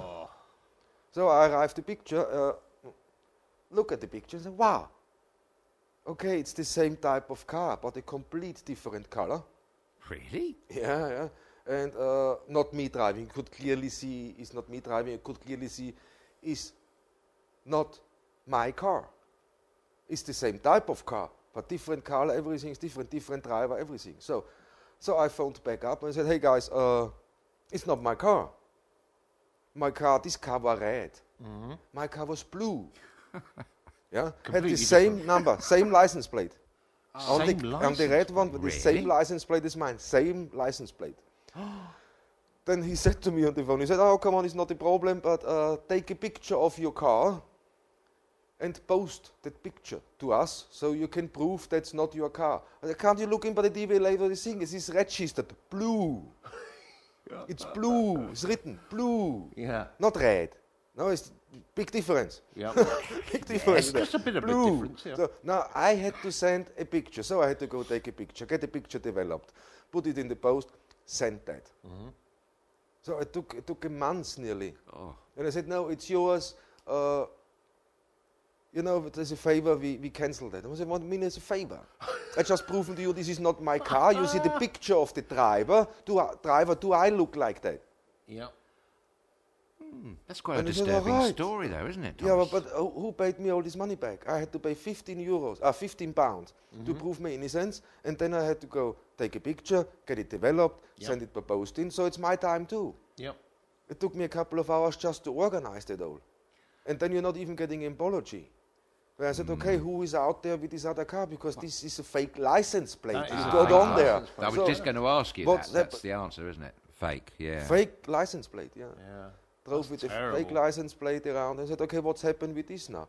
Yes, we reported that, but we can't compensate you. For what should we compensate you? I said, what do you mean? I have to pay to prove my innocence. That's I've wrong. never heard that before in my life. No, That's wrong. no. Yeah. And then they come with the congestion charge. No, okay, I know everybody has seen. No, but that's how congestion charge got me. So I'm one of them who paid. I must admit, it's put me off ever thinking about taking a car into London. I just won't do it.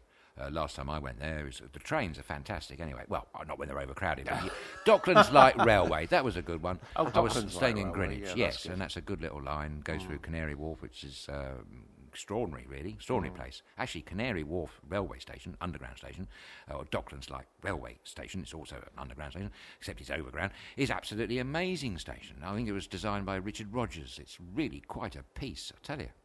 Worth a look. Just thought I'd tell you. Okay. Thank you. But what's your opinion, Thomas? Yeah, do you yeah, know yeah. that other? I mean, is there Austria, for instance, or any other No. countries that you know have congestion charges? I have not seen that. You haven't seen. I mean, it. in Austria, we got this called vignette. It's a sticker. Yeah. that allows you to try to use all the motorways in Austria. And you can buy a sticker for a year, 6 months or 3 months, or for a week. And 7 days, listen to that, now 7 days for the sticker, it's 11 euros. That's good. That's very good. So I don't understand when they try to charge £100 for a For a day in lorry. London. Yeah. I mean, come on. I know. And that's going to push. Especially, they deliver your food. They deliver all the essentials into town. So what does this mean? The prices go up because of that? Exactly. Yeah. I mean, it's okay. And coaches as well, because it's quite a lot, isn't it? £100 a go. £100 a Yeah. go. Just thinking actually, because I mean, Victoria Station, coach station. Oh, yes. Know it So, well. Yeah, they're going to suffer a little bit, aren't they? They certainly They are. have hundreds of coaches going in every day. Yeah. Cool. That's big money, isn't it? That is a huge amount. Yeah. And what is with all the sightseeing buses? What go through the thing? Do they have to pay €100 do every day? I was just thinking Presumably, that. yes. Oh, yeah, come on. I mean, Yeah. That price is then going to go on to the customer. That's the unfortunate thing. But also, I mean, talking about the taxis, actually, I mean, did taxis have to pay a congestion I charge? don't know about that. Honestly, don't know. politicians. Oh, They have to pay, oh, I doubt it. They'll get away with it somehow. Yeah, it's the same House of Commons. No, when you go to the bar at the House of Commons, Yeah. have you ever been? Subsidised. It's subsidized. It's brilliant. I mean, I cannot believe you have a glass of wine. It's 80 cents. Yep. 80p. Yep. There was Everything is cheaper. House of Commons, you go in, everything Yes, in the price, that's true. everything is Yes. cheaper. But there was I some. mean, how is that fair to the rest of the United Kingdom? The fact that they're earning so much money and then And then get subsidised as well. Yeah, and Plus then the their expenses on top, the duck house and everything, so because we need that. But no, seriously, and that annoys me. I mean, Everybody needs a duck house. yeah, I know, I realized it now. Can't be seen without one. I realized it now. I said, how stupid You want was a I? moat. Everybody needs a moat. Yeah, it's another thing, a moat. Don't give me ideas. But okay. So there's kind of for and against them, really, isn't there? Congestion charge. I mean, it's for sure something good. Yeah, because it is nice to think that you can have reduced vehicle, emissions, and perhaps actually more pedestrianisation. Really, in London would be good, but difficult. It's a trade-off, like everything else, isn't it? So is that including? I mean, again, is that including electric vehicles? No, I think they're exempt. I think they are. Yeah. Yes, I'm pretty sure they are. So anything that's environmentally friendly is exempt from... And a hybrid thing. I think these hybrids are also... Yeah, they're exempt from that kind of believe charge. so. So there you go. I mean, that's the answer. incentive to get yourself an electric car, isn't it? It is actually, yeah. Electric, especially when you talked from hybrids now, no? I think it's a funny thing. This is another thing nobody picked up really, because there are too many bribes going around probably. But when you look at the big car manufacturers, when they came out 5, 6, 7 years ago, oh, my first hybrid, Nissan, and so on. The Leaf, wasn't it? Yeah, hybrid. Bollocks. Sorry. Yeah. It's not true. They put you an electric version in so you can switch. Yeah. But when you look by the earlier ones, you probably last for 10-minute drive, 15. If you're lucky. That's it. Really cheap, stupid technology built into these cars to cluster them as hybrid because you pay less road tax every year. So they just done that to marketing. But as technology's moved on, then they've got better and the charge lasts longer. Yes, that's true. And a better deal all round, I would have thought, isn't it? Yeah. Wait another 50 years, we're all back on donkeys. Yeah, probably. They're environmentally friendly. Yeah, they're perfect. Yeah. Congestion charge exempt. You probably get a fine for littering if you don't pick up after them. They will find something, don't worry. There used to be people that would go round and pick up droppings from horses and donkeys. Manure, Yeah. Someone had to do it. Yeah. Fertilizer for your garden is fantastic. For roses. Yes. That's probably why the London roses and the clay make them so nice. Yeah, that's why the roses smell so nice. Horse, whatever, excrement. I can't say manure. Yes, that's the one. That's the one. Droppings or Droppings. Yeah. Okay. No. I don't know. It's more like rabbits, aren't they? Have droppings. Horses don't really have droppings, do they? Well, they drop it. They drop it. Yeah. They certainly do drop it. Oh my God, what are we talking There's nothing about like now? talking about a horse's arse on a Wednesday night, guys. It's brilliant. And to everybody who just joined us here on Nightshift on Wednesday, the 6th of December, don't be worried or alerted because we talk of droppings. That's normal. It's just a normal night. Okay, Daily Moan, because everything fits together. Yeah, I want to get rid of this car thing, please. No? Yep. Let's talk about food. Why not? No, but because it's fit together, I didn't say anything. I let you go on with your thing. But we got the moan, and the moan came in is about the parking situation in town. We have something to say about that, don't we, Thomas? I know it's really, really bad. Now and you've I know started the it. driving. You really have. Oh. No, really, but it's it's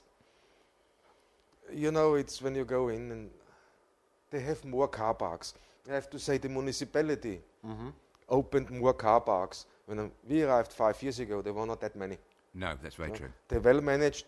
It's okay. When you drive in on a day where it's a lot in town, yes, you start struggling. We struggled a few times. Yes. But in the end of the day, you always find a parking space. It's only the question, how far do you want to walk? Yes, that's true. Yeah. That's the only, and to be honest, nothing is really far in Corfu town. No. But go into the public car parks. There's €3. You can stay all day. Exactly. And it's nice and easy. And there is now many available. They're done by the old green bus station. They developed that completely. Yes, it's good, isn't it? And isn't it's it just big? behind the fish market. Yes. What a nice Yeah. location. You up San Rocco Square straight. It's not. So they've done a lot. They've done a lot. So it's not as bad as it was years ago. It's got a lot better, a lot more sorted, much more in control. But still, with the amount of cars you have on the island, of course you will struggle sometimes to find a parking space. That's not the thing, but that shouldn't be, putting anybody off to come here or anything. This is parking. It's just, I think it's like everywhere else. Yes, of course. Yeah. In southern England, where I used to spend a lot of time, there's a lot of car parks there. Very difficult to get in, and you have to pay an awful lot for them. So, yes, car parking spaces are always welcome, aren't they, Thomas? Didn't we, a couple of years ago, took a chance, parked somewhere where perhaps we shouldn't have done, and then we're waiting for that to come. I thought you might. Yeah, we're waiting for that to come. Go on. Yeah. Do tell. No, it was okay. We got a parking ticket. Simply Corfu down in there. We were under the impression that's okay. It's no problem. There were no double yellow lines. There were nothing. We just parked there, and when we returned, we had a parking ticket on the car. So it was, I think it was something like €80, but if you paid within a day or so, it was much less. Within than a that, week, wasn't it? if you pay within a week, it's half. Yeah. Okay. Yeah. But it's So, taught us a lesson. Just go that little bit extra and put it in a designated car park. Yeah. And probably the best one is the one that Thomas has just mentioned, actually. Oh, there by Listen is up and down by the green bus station. There's another one. There's a few, and they are all good. They improved that really a lot. So it's not like it's been years ago. It's really nice. It's good. It's good. The Good. situation is clearing. And to be honest, a lot of people just take their car or take their scooter to drive 100 meters. When I see it. No, seriously. I've seen it. Yeah, I've seen it. Where I We've say, all had wow, he comes out of his house, steps on his scooter, and you watch him. And he stops. What's that? Wow, now steps off, goes into the shop, comes up from the shop. No, so you can watch him when he leaves home, go shopping, and when he returns. Brilliant, and you can have a coffee. You can sit have a coffee watching that. It's excellent. No, seriously, you will see that a lot. I tell you, it's Brilliant. So when they're using the vehicle, really. I mean, if you could drive into the toilet, they would. I Let me hope say- not, Thomas. no, Steady on seriously, here. They would take this. They would drive everywhere. But it's the impression you get when you see them. I mean, if I have 100 meter, I live there. The shop is here. I have to start my scooter. And it's not just a single event. This happens quite often. It happens quite often. And this disturbs me. Every time it disturbs me. No? But I mean, there are days that car parking is a little bit more stressful than other days? Maybe market days, perhaps? I don't Yeah, know. it's okay. maybe. No, it depends. Now, when I go to town, it's brilliant. When I go on my own, it's fine. I Yeah. find parking space. I'm happy. I go with Adrian. It's always a nightmare. Thank you. Why is that? No, no, we never agree on a parking space really. do we?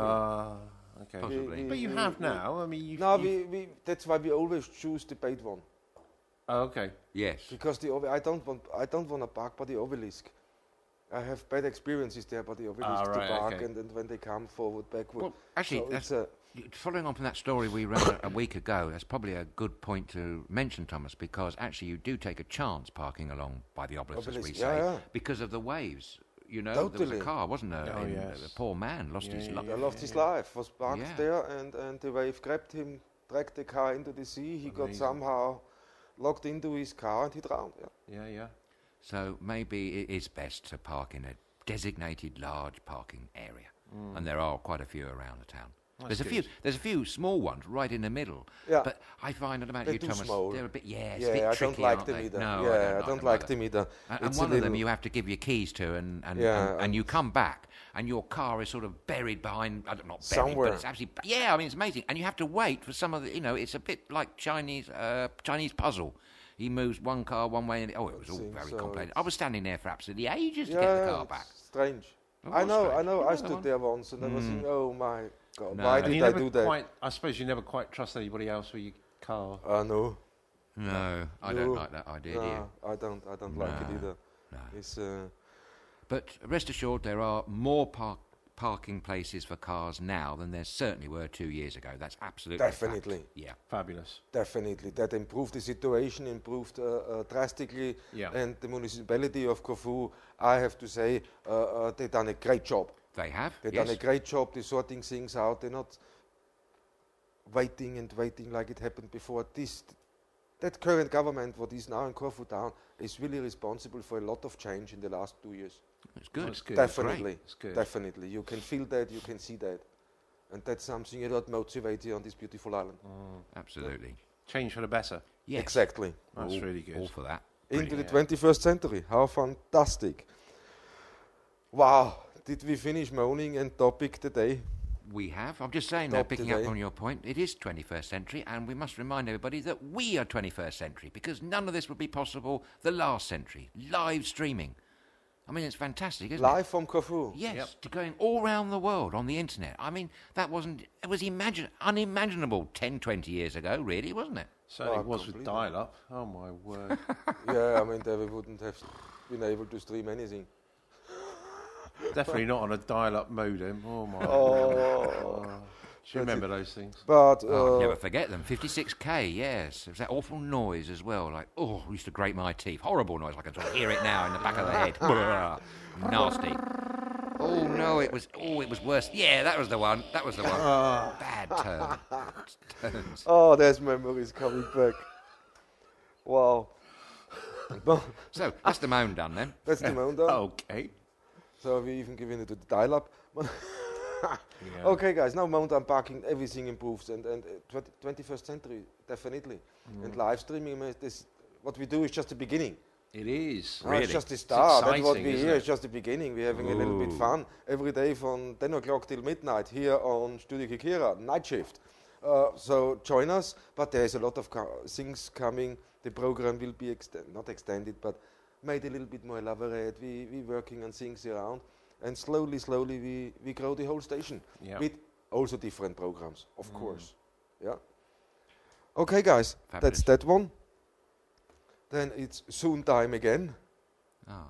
to say goodbye. But before we do that one, we got a couple of events coming up. Yeah? Yes, we have. But I have to do one call quickly. Go on, then. And that one call is very important.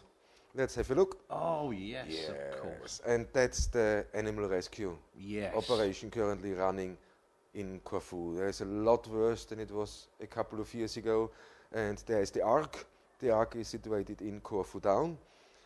There's a shop. You know more about that shop, Adrian? You can get anything you like from there. It's, people donate things, and as I think I told you before, they collect all the confiscated items from the airport, All of them? particularly, well, no, Oh, okay. I don't suppose all of them, but Right, okay. things like Swiss Army knives. I can't believe I went in there one day a year or so ago to the shop, and they had a tub, and in this tub that was festooned with Swiss Army knives. Actually, you've got a bargain. I think they were €3 each. That's good. You can get all sorts in. But all the money raised from that shop goes Yes. straight to the animal shelter. Great. Yeah, straight to support the animal strays, different projects the guys running, like the neutering and sterilization project they had the last couple of years, where they catch stray cats and then sterilize them and let them free again. Yeah, just to prevent more and more breeding on the island. So the guy's doing a lot of things. Just log on to their website. It's www.corfuanimalwelfare.com. Look on the website. There's so much information on there. Maybe you got time, a little bit of spare time, and can help these guys out. Or you say, okay, I have a couple of pennies on the side. I want throw it at them. It's really for a good cause, definitely. That's really good. So, cool. What brings us on to the last part of our show, and that's what's on. What's on in Corfu. So we extending that slowly. We're getting more and more. Yes. So just to quick call out to people, if you have an own event, if you're a bar owner, if you're a private promoter or something, you got your event, don't hesitate to contact us. It's Nightshift at StudioKerkyra.com, or go on to www.StudioKerkyra.com and send us a message. We would love to plug your show. We would love to support anything what's really going on. At the moment, there's a lot of charity Christmas bazaars, and we're just getting a list together. And from tomorrow, we update you a little bit with more Christmas bazaars. What's happening? Charity, of course, and there's other stuff. So send us in your event. Doesn't have to be charitable. If you're a bar and you put some good entertainment on, like Sally's Bar in Ipsos, they're really trying in the winter to get a little bit of atmosphere going. Guys, contact us, send us your poster, event poster, your event flyer or graphics, so and we can give you a nice plug and make people aware on the island what's on. So our What's On guide with Wayne Fenton. So, and where do we start off? What do we have today? Well, I was going to start off with the Corfu Events Organisation. Yeah. And on Saturday, 9th of December, the Corfu Events Organisation is offering free traditional lucumades, which we all know as donuts. Yum, Called donuts on the show. These are they are called. We finally know that is lucamades. Lucamades. And that's the I got the picture. It's nice. It really looks good. Nice. I tell you that. And that's again events from animerosi.com. Yes. Local newspaper. So they're offering free traditional lucamades to members and friends at their offices from 12 noon to 2 p.m. I bet they're going to go quick. They're going to be sold out given out very quickly. Probably. Very quickly. Especially when we're there. Yeah, especially if I'm there. So that's Saturday, 9th of December, Corfu Events Organisation. Excellent. 12 noon to 2 p.m. The next thing I was going to mention was on the 10th of December, Sunday, at 6 p.m. at Karasada's Village Square. They have a ceremony called We Light the Tree, which sounds lovely. Yeah, It sounds like lighting up the Christmas tree. Wow. For the children and everybody.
That'd be great. Yeah. That's it. As many as you can. I don't mind. I don't mind at all. But sounds like a great weekend coming up. Yeah. Yeah. So it's only Wednesday. This will get more and more and more. And by Friday we should have a really long. We're going to have a long list. Nice long list of events coming up. Hopefully people are sending us their info about their events, what's going on. Yep. So we can put them all on. Yes, exactly. indeed. And that's make really people good. aware there is more than enough things to do on Corfu in the winter. So don't be mistaken thinking this island is asleep. It's for sure not asleep. No. Certainly not asleep. Wow, and that was all for the events today. Yes, it is. Excellent. So what are you guys doing with the rest of the day? Rest of the day? Well, all 10 minutes of it. All 10 minutes of it.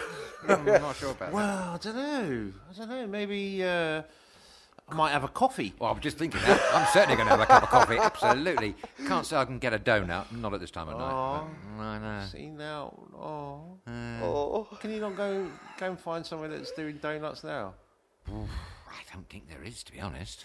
Is there? There's a 24-hour shop. Surely they might be doing donuts. Yes, they might have them there. Yes, there is indeed. That's on the airport road again. Yes. I can't say I've actually been in there, so I don't actually know what they're selling. But there is there's another place that might sell them. Yes, opposite the water place on the same road.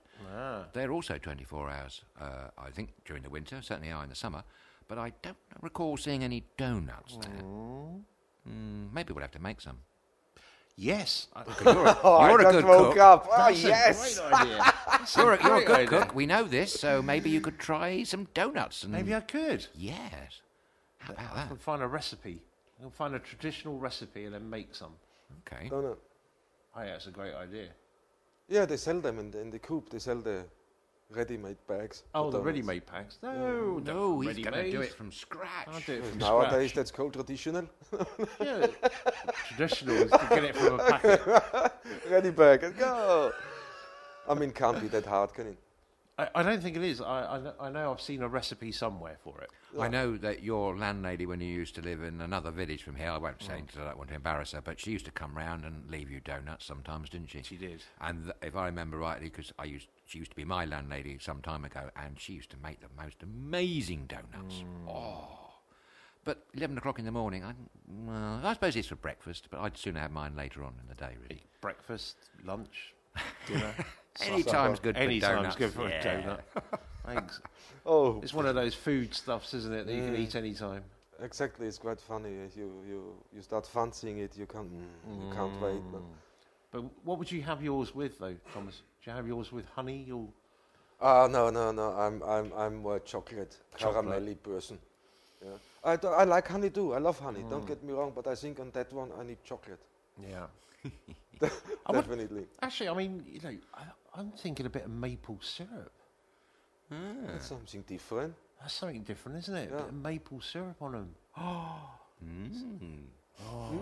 Look, the juice is flowing. Can we now please go and eat?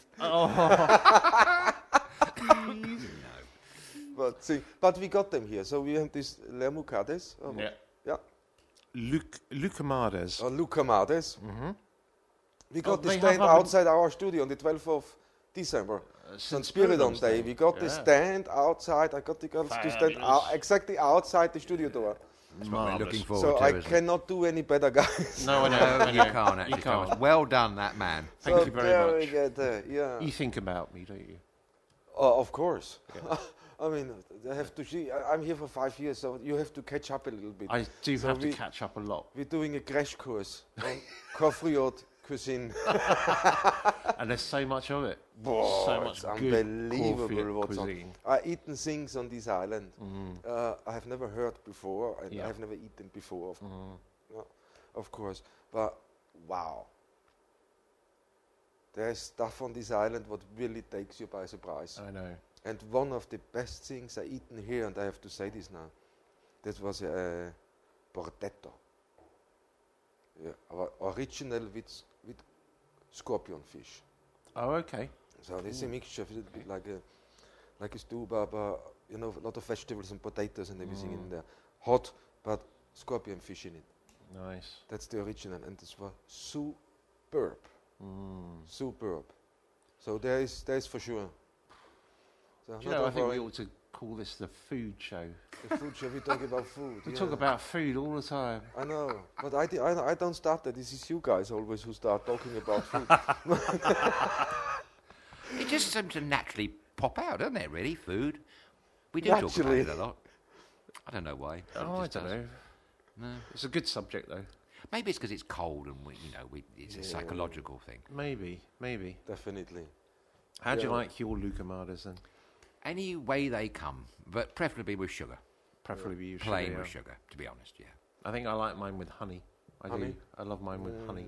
So you have to have a few different varieties. But just talking about food, what just shot into my head quickly Go on. is European Union tries to ban the gyros bit. Oh, You know, really? this bit where the gyros and the kebabs Yes. are on it, no? They try to ban that. Elephant's leg, people call that. I mean, elephant's leg. Yes, that's the Because like an of elephant. humorous Yeah, nickname. I understand. But no, they try to ban it. They're trying to ban it. Yeah. Why? It's, I don't know, European legislation, Oh, health and probably, safety, something to yeah. do with, and they want to get rid of that. So I wish the European Union Good luck with that. good luck with that in Greece. No, seriously, Yeah, how can seriously. you take something away what is, I don't know, I mean, it's the same as when you say to an Austrian, you know what, we don't like that, I think it's a little bit dangerous, no more schnitzel. No more schnitzel? No more schnitzel, no, it's dangerous, you have to throw this into hot oil no, to cook it.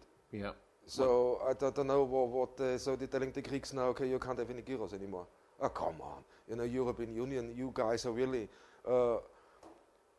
get out a little bit more from the offices you sit in Brussels and look at this architect's house as example, just to get a little bit of fresh air, because something must be there.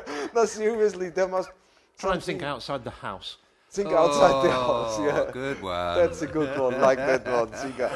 Because that's really, if that's going to happen, we tell you now, we're going to start such a campaign. Yeah. There is no comeback from that, I tell you. Because that's interfering into traditions, interfering into other countries. I thought European Union is okay. We can exchange, we can sing, but we respect each other's culture Yes, totally. and traditions. And then is somebody coming in Brussels or somewhere and say, oh, no, we have to change that. In good plain English, get lost. Leave Yes, our gyros sorry, but alone. it is really Yeah, leave our gyros annoying. alone. I tell you what, Thomas, they'd have an absolute 40,000 fits if they were an EU food inspector and they were going to have a kebab or a gyros off a street vendor in West Africa, shall we say. Because there, everything's all about recycling and they've got hardly anything of anything, so they have to make do the best they can. And I remember having a kebab, I call them kebab, I know they're gyros here, but I remember having a kebab in West Africa and it was cooked, would you believe, on a reformed motor engine. The most extraordinary thing I've ever seen in my life, but I have to tell you, it cooked a damn mean kebab. It was blooming good. And you're still alive. And I'm still here, yes, So hello. it's the thing. And that was It's years ago. something That how was the years ago. meat is stacked. They're complaining that the meat is stacked so sickly. And I don't know. They just. I mean, they must be so bored Yeah, in I mean, Brussels. who sits there It's- and thinks of these things? I don't know. This is just. I don't know. Well, you know, it's just somehow they have to justify the money they get paid for. Possibly. Maybe. You know, let's see what we can come Possibly. out. Let's get stuck in. Let's go against the gyros vendors. Yeah, good luck with that one. Yeah.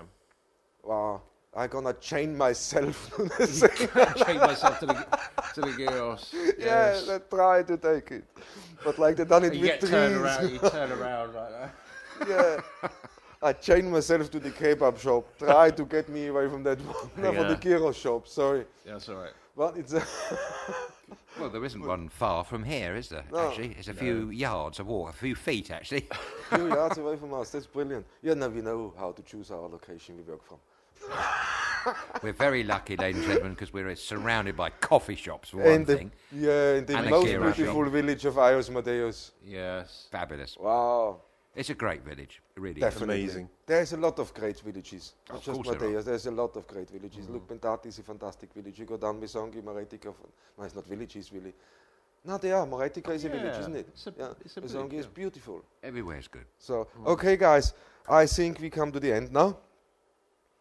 Oh. Again? Just getting warmed up. I'm a little bit warmer now than I was when we first started off. Oh, good. Yes. I don't know, must be the jolly convivial conversation, maybe. Maybe Oh, it this is. warm food. Food, yes, maybe the thought of food. Oh my Thoughts of God. food and a coffee. That's God, that's Oh, what now it is. you're talking. Yeah, now we get it. Okay, guys, one second. Cool. Okay, that's the end of our show again. Wednesday, the 6th of November, St. Nicholas Day, so December, November. My God, I'm just going. St. Nicholas Day, so to all the Costas and Constantinas out there, Gronio Polar, I hope you had a fantastic day. That's so far, that's for me. Thank you for watching. We see you tomorrow. And it's always been great to be talking to everybody tonight, and I wish you to take care and Kala Nikta. And it's a very good night for me. I don't know what's going on today. It is. Yeah, it is. It's a very good night from me, and keep on smiling, everyone. Good night. Bye. Good night.